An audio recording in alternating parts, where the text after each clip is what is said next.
एक औषधि के बारे में भागवत जी कहते हैं और भी महत्व की है, दालचीनी।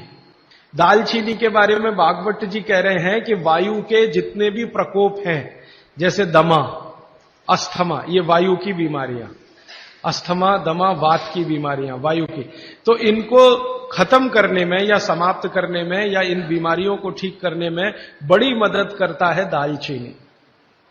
और दालचीनी के बारे में भागवत जी कहते हैं कि ये दमा, अस्थमा, इनको तो खत्म करेगा ही, वात के सब रोगों को खत्म करेगा, कफ के रोगों को भी खत्म करता है। कफ के रोग आप समझते हैं, खांसी है, सर्दी है, जुकाम है, मोटापा है, वजन बढ़ना, ये सब कफ के रोग हैं। तो इनमें भी दमा जैसी बीमारियों जितना असर है दमा पे, उतना ही इस पर भी है, कफ की। तो दालचीनी का भी उपयोग आप कर सकते हैं आपकी बीमारी के हिसाब से।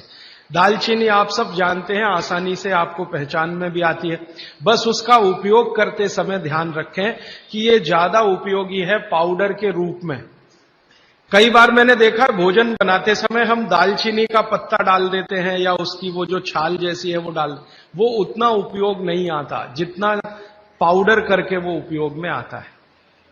और दालचीनी के बारे में भागवत जी कहते हैं कि इसको अगर उपयोग कर रहे हैं तो आप गुड़ के साथ इसको खूब घिसिए, रगड़िए, ऐसे ऐसे ऐसे ऐसे खूब अच्छे से गुड़ मिले, फिर खाइए, फिर पीछे से थोड़ा गर्म पानी पीजिए, अद्भुत परिणाम।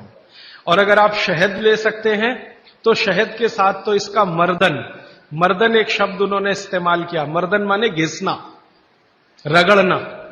तो वो कहते हैं कि खूब रगड़ करके, मर्दन करके शहद में ऐसे ऐसे ऐसे ऐसे 5-7 मिनट, फिर चाटिए और थोड़ा हल्का गुनगुना पानी पीजिए, तो आपके शरीर के कम से कम तो 50 रोग ये अकेला दालचीनी खत्म कर देगा, कम से कम 50। कफ के रोग और वात के रोग। तो ऐसी बहुत सारी चीजें अपने रसोई में है। अभी मैं थोड़ा आगे बढ़ता हूं, रसोई से बाहर निकलता हूं, क्योंकि रसोई में अगर मैं बोलूं तो और 3-4 दिन जाएगा।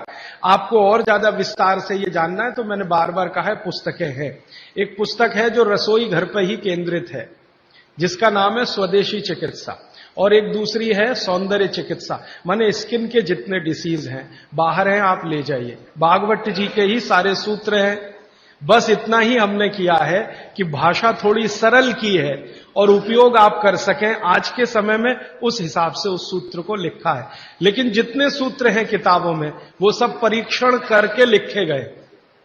6-7 साल हमने खूब परीक्षण किया है, परिणाम मिले हैं तभी उनको लिखा है, ताकि किसी को फायदा तो हम दें, अच्छा है, नुकसान किसी का ना हो हमारे कहने